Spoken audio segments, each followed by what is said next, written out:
একজন কোনো জায়গায় যদি দেখাইতে পারে যে কোনো জায়গায় সুপারিশ করেছি কাউকে এসপি নিয়োগ দেওয়ার জন্য, ডিসি নিয়োগ দেওয়ার জন্য, ওসি নিয়োগ দেওয়ার জন্য, এসআই নিয়োগ দেওয়ার জন্য, এই জায়গায় রাজনীতি থেকে ইস্তফা দিব। এই যে পুরো 1.5-2 কিলো রাস্তা টান দিলে উঠে যায়, আপনি বলেন ক্লোজিং করে দিবেন, আপনাদের ক্ষমতা এতটুকুই, এখন এটার ক্ষতিপূরণ দিবে কে? আমি কালকে থেকে যেন না দেখি। আর এখানে দোকানদার আপনারা যারা আছেন কালকে যে চাঁদার জন্য আসে বাইন্ধে রাখবেন।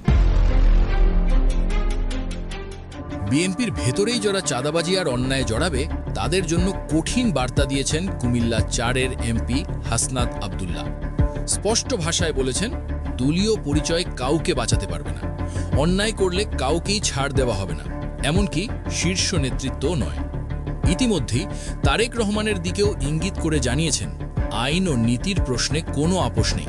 তাই সংসদে একজন হাসনাত মানেই এখন দুর্নীতিবাজদের জন্য আতঙ্ক। দল হোক বা বিরোধী, চাঁদাবাজি করলে রেহাই নেই।